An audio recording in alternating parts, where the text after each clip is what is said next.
छठी मैया की जय हो। छठ पूजा के इस वीडियो के साथ हम अपने चैनल पे आप सभी का स्वागत करते हैं। छठ पूजा क्यों मनाया जाता है? कहां से शुरू हुआ छठ पूजा का पर्व? पूरे देश में धूमधाम से क्यों मनाया जाता है? कौन है छठी देवी? इनका क्या महत्व है? इस दिन 3-4 दिनों का जो त्योहार होता है वो क्यों होता है? इसकी क्या प्रक्रिया है? वह सब जानेंगे इस छोटे से वीडियो के साथ। छठ पूजा यह सूर्य और छठी मैया की पूजा है। सूर्य को ऊर्जा और जीवन का स्रोत माना जाता है। छठ पूजा के माध्यम से भक्त सूर्य देव के प्रति अपनी आस्था को व्यक्त करते हैं। साथ ही छठी मैया की पूजा बच्चों के स्वास्थ्य और दीर्घायु के लिए की जाती है। मनोकामना पूर्ति के लिए यह व्रत सभी प्रकार की मनोकामनाओं को पूरा करने वाला माना जाता है, जैसे कि घर परिवार में सुख समृद्धि और संतान की प्राप्ति। कई पौराणिक कथाएं छठ पूजा को लेकर प्रचलित है। उसमें से हम कई कथाएं आज आपसे साझा करेंगे, जिसमें राजा प्रियव्रत द्वारा संतान की प्राप्ति के लिए किया गया व्रत, भगवान राम, सीता और सूर्य की पूजा के महत्व के साथ महाभारत से जुड़ी कर्ण के साथ की कथा को भी हम आपसे साझा करेंगे। तो रही बात छठी मैया, छठी देवी कौन है? तो षष्ठी देवी, जिन्हें मुख्य रूप से संतान की रक्षा करने वाली और संतान का सुख प्रदान करने वाली देवी माना जाता है, उन्हें सूर्य देव की बहन और ब्रह्मा जी की मानस पुत्री के रूप में जाना जाता है। पुराणों के अनुसार बिहार का एक जिला है भागलपुर, जिसमें महाभारत काल में अंग देश के नाम से जानते थे।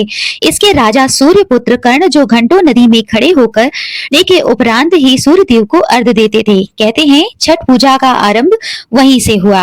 इसके अलावा द्रौपदी ने भी महाभारत काल में पांडवों के स्वास्थ्य और समृद्धि की रक्षा के लिए छठ पूजा की थी। छठ पूजा को लेकर और कई अलग अलग प्रचलित कथाएं हैं। आपके क्षेत्र में कौन सी कथा प्रचलित है, कमेंट बॉक्स में जरूर बताइएगा। और जो सबसे लोकप्रिय कथा है वो मैं आपसे बतलाती हूँ। इस पर जुड़ी एक और पौराणिक कहानी है, जिसमें राजा प्रियव्रत और रानी मालती निसंतान थे, जिस कारण वह बहुत दुखी रहते थे। तब महर्षि कश्यप ने उन्हें पुत्र कामेष्ठी यज्ञ करने को कहा। तब यज्ञ होने के उपरांत महर्षि कश्यप ने रानी मालिनी को प्रसाद में खीर खाने को दी। कुछ समय पश्चात दोनों को पुत्र की प्राप्ति हुई, लेकिन उनका दुर्भाग्य यह था कि वह शिशु मृत अवस्था में जन्मा।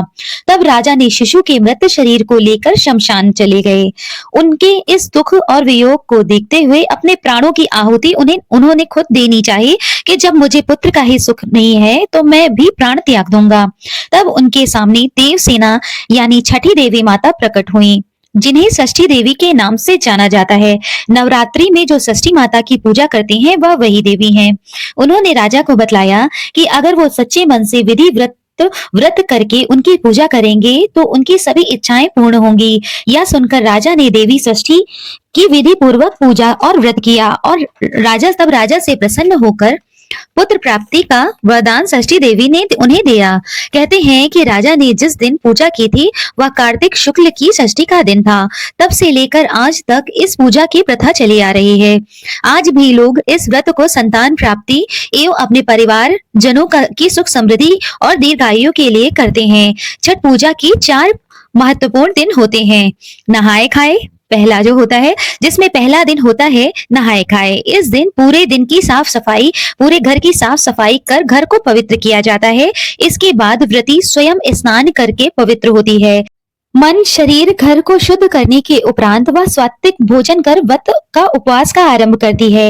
इस दिन चना दाल, लौकी की सब्जी, रोटी, साथ में खीर खाई जाती है और बनाई जाती है।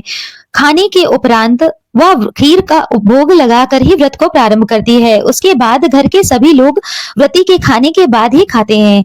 दूसरा जो दिन होता है वह खरना है।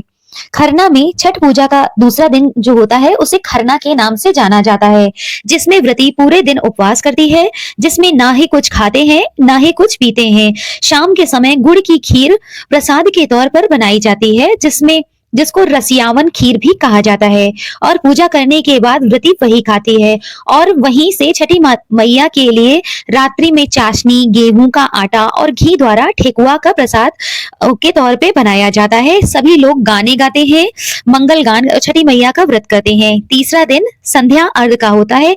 यह छठ पूजा का मुख्य दिन होता है। इस दिन व्रती पूरे दिन निर्जला व्रत रखती है।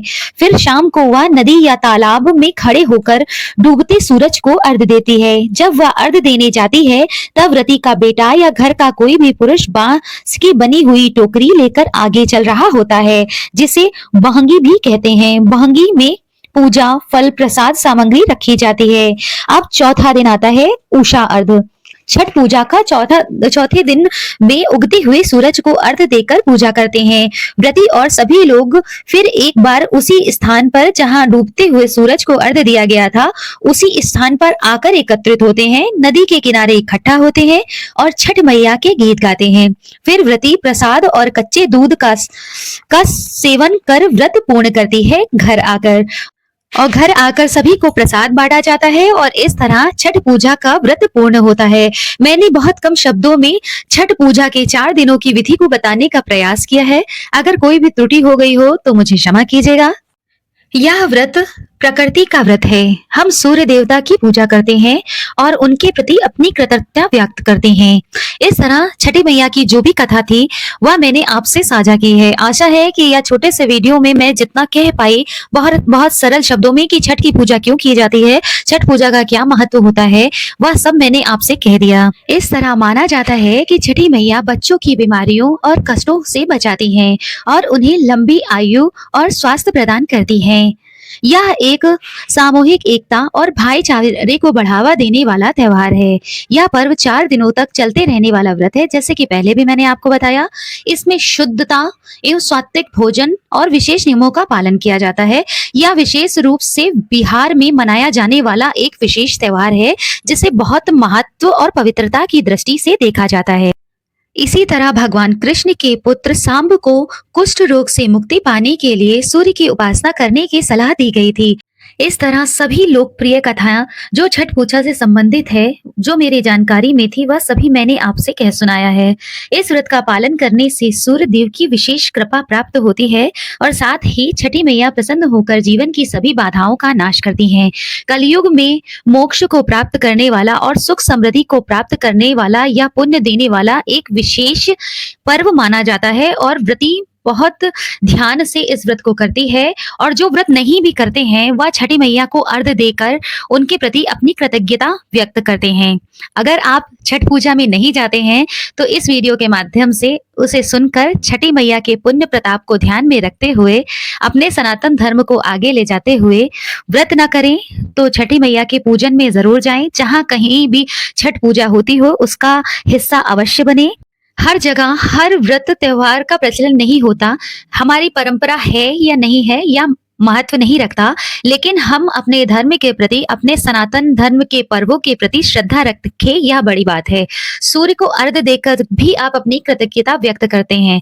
शाम का और उषा अर्घ्य का भी बहुत विशेष महत्व है। अगर आप साफ सुथरे वस्त्र धारण करके सूर्य को अर्घ्य भी देते हैं तो आप पुण्य के भागी होते हैं और अपने सुख समृद्धि और परिवार की सुख शांति के लिए सभी सनातनियों को यह करना चाहिए। यह व्रत और त्योहार ही हमें एकजुट होने की सलाह देते हैं और जीवन में एकजुटता और एकता को बढ़ावा देते हैं। आशा है कि इस छोटे से वीडियो के माध्यम से मैं जो जानकारी दे पाई वह सभी मैंने आपसे साझा किए हैं। आपके बहुत से सवालों के जवाब आपको इस वीडियो के माध्यम से मिले होंगे। मेरे वीडियो में मेरे बताने में कोई भी त्रुटि हो तो मुझे कमेंट बॉक्स में जरूर बताइएगा। आगे आप किस तरह का वीडियो देखना चाहते हैं वह भी मुझसे कमेंट बॉक्स में जरूर साझा कीजिएगा। इतना बहुमूल्य समय देने के लिए हृदय से धन्यवाद। छठी मैया सबका कल्याण करे। जय छठी मैया की।